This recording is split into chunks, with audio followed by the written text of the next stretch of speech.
वसुदेवम सुतम देवम कंस चाणूरमर्दनम देवकी परमानंदम कृष्णम वंदे जगत गुरु। जय Shri Krishna. Welcome friends, कैसे हैं आप सब लोग। प्रार्थना है भगवान से आप सबका जीवन सुख में शांति में हो। आज की इस वीडियो में एक बहुत ही विशेष और गहन जानकारी आपके साथ शेयर करूंगा। उसके ऊपर चर्चा करेंगे कि ज्योतिष में जिन लोगों का विश्वास है, वैदिक ज्योतिष में जो लोग बिलीव करते हैं, वो नेचुरली रत्नों में भी बिलीव करते हैं। जेम स्टोन कौन सा धारण किया जाए जिससे मेरा फॉर्च्यून, मेरा भाग्य वर्धन हो, जीवन में शांति और सुकून हो। तो आज सबसे पहला लगन, मेष लगन की जन्म कुंडली के ऊपर मैं आपको समझाने का प्रयास करूंगा। कौन से नग धारण करने चाहिए और कौन से नग बिल्कुल भी धारण नहीं करने चाहिए। बड़ी ही सटीक और संक्षिप्त वीडियो में इंफॉर्मेशन डिलीवर करूंगा। वीडियो को एंड तक जरूर देखें। सबसे इंपॉर्टेंट जो टॉपिक है वो पहला टॉपिक ये तो है ही कि जन्म समय का जन्म नक्षत्र कौन सा था और नक्षत्र के किस चरण में जातक का जन्म हुआ है। ये स्टेप सदा ही रहेंगे। जन्म नक्षत्र का चरण कौन सा था और उस चरण का स्वामी कौन है, किस नक्षत्र में जन्म हुआ, नक्षत्र स्वामी कौन है और वो नक्षत्र किस राशि में पड़ता है, राशि स्वामी कौन है, इनका आपस में क्या कॉम्बिनेशन है तीनों का, इन तीनों ग्रहों का कितना परसेंट एलिमेंट जातक के अंदर है, ये हमेशा ही करेगा। और ये बहुत ही वाइड फील्ड है। 108 चरण है 27 नक्षत्रों के। तो हर आदमी का नेचर अलग होगा, अलग चरण के अंदर पैदा होने की वजह से। एक चरण में पैदा हुए जातक का बिहेवियर, नेचर भी अलग होगा पास्ट कर्मा के बिहाफ के ऊपर। हम ज्यादा से ज्यादा क्लोजर लुक जो है वो जन्म नक्षत्र के चरण तक पकड़ सकते हैं। उसके आगे की हमारे पास कोई दूरबीन नहीं है। उसके आगे पास्ट कर्मा का क्या पूंजी लेकर आदमी आया, उसके ऊपर आदमी का नेचर और बिहेव डिफर कर जाएगा। चलिए, हम कितनी क्लोजर लुक ले सकते हैं उसके ऊपर आज मेष लगन की जन्म कुंडली के ऊपर मैं आपको समझाता हूं। मेष लगन की जन्म कुंडली बहुत ही आत्म स्वाभिमानी व्यक्ति की जन्म कुंडली मानी जाती है। मंगल प्रधान है। ऐसे व्यक्ति अपनी लीडरशिप क्वालिटी, अपनी प्रमुखता के लिए जाने जाते हैं, डिसीजन मेकिंग के लिए जाने जाते हैं। बड़ा अडिग और बड़ा स्टिफ नेचर होता है। जो ठान लेते हैं उसे करके छोड़ते हैं। मेष लगन की जन्म कुंडली के अंदर सबसे पहले मैं बताऊंगा कौन से नग बिल्कुल भी पहनने नहीं चाहिए। शुक्र नग मेष लगन की जन्म कुंडली के जातक को हीरा बिल्कुल भी धारण नहीं करना चाहिए। शुक्र की जो लॉर्डशिप है वो दूसरे और 7वें घर की है। प्रबल मार्केश है।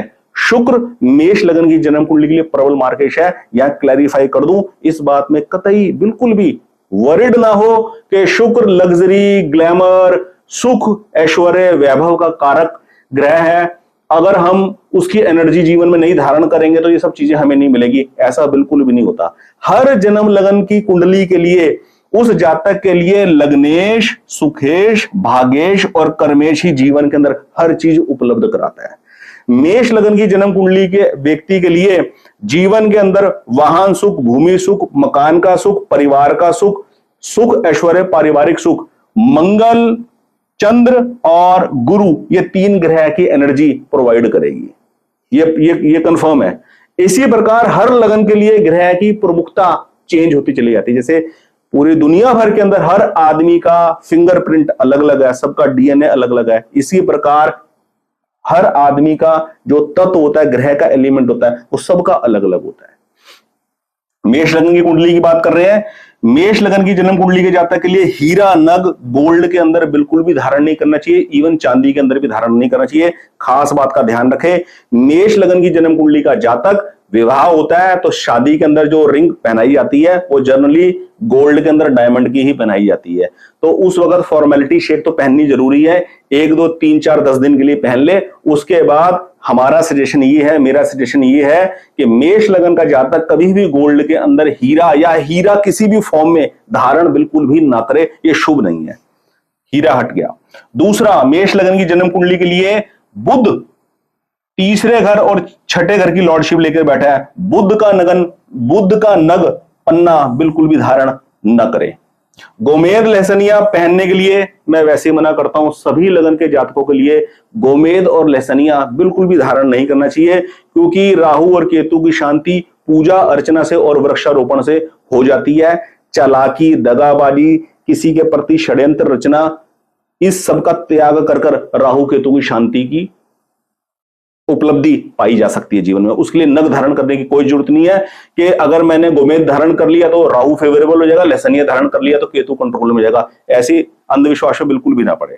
तो गोमेद लहसनिया पहनना ही नहीं है। शुक्र बिल्कुल ही बैन है मेष लगन की जन्म कुंडली के लिए, और बुध का नग पन्ना भी धारण ना करे। और दूसरा, शनि की लॉर्डशिप 10th हाउस की है, कर्मेश की, और उसकी जो मुख्य लॉर्डशिप है वो 11th हाउस की है। शनि का नग भी न धारण करे, क्योंकि शनि की जो मुख्य लॉर्डशिप है वो 11th हाउस की है। 11th हाउस के लॉर्ड का भी नग कभी भी नहीं पहना जाता। इसलिए जो नग नहीं पहनने चाहिए वो मैंने आपको मुख्यतः पहले बता दी है। अब मैं आ रहा हूं मेन पॉइंट के ऊपर, मेष लगन की जन्म कुंडली के जातक कौन सा नग धारण करना चाहिए। सबसे अत्यंत शुभ नग है मेष लगन की जन्म कुंडली के लिए लग्नेश का नग मूंगा सोने में, चौथे भाव सुख भाव का स्वामी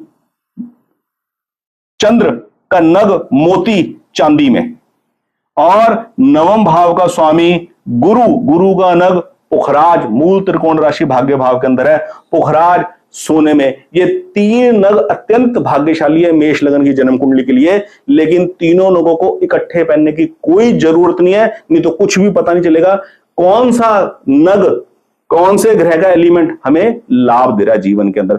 जीवन के अंदर हर प्रकार का सुख और हर प्रकार की कामयाबी लग्नेश भी देगा, हर प्रकार का सुख और हर प्रकार की कामयाबी सुखेश भी देगा, हर प्रकार का सुख और कामयाबी भाग्येश भी देगा। लेकिन इन तीनों में से केवल और केवल वही नग पहनना है जो ग्रह कमजोर है।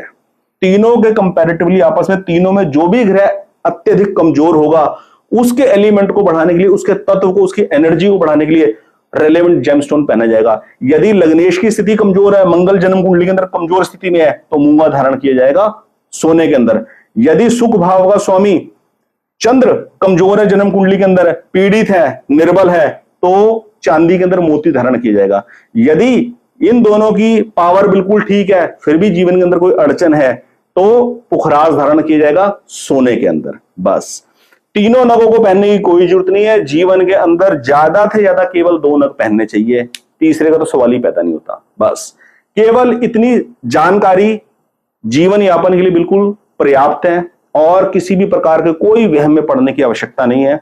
जेमस्टोन से रिलेटेड और कुंडली के अध्ययन करने से रिलेटेड जीवन के किसी भी विषय से जुड़े प्रश्न के बारे में यदि आप कंसल्टेशन चाहते हैं और आपको मेरी वीडियोस अच्छी लगती है, मेरी दी हुई जानकारी के अंदर अगर आपको सच्चाई लगती है कि मैं कोई जानकार आदमी हूं ईश्वर की कृपा से, तो आप कंसल्टेशन मुझसे प्राप्त कर सकते हैं। पेड कंसल्टेशन प्रोवाइडेड है। डिस्क्रिप्शन के अंदर मेरा कॉन्टैक्ट नंबर, व्हाट्सएप नंबर दिया हुआ है और वहां फीस भी मेंशन कर रखी है, आप मुझे कॉन्टैक्ट कर सकते हैं। बाकी चैनल को सब्सक्राइब कर लीजिए और अपने फ्रेंड सर्कल में चैनल को थोड़ा शेयर कीजिए ताकि सब्सक्राइब कर सके लोग और उनको ये विशेष जानकारी मिल सके। आज की इस वीडियो में इतना ही। बहुत बहुत धन्यवाद। जय श्री कृष्ण।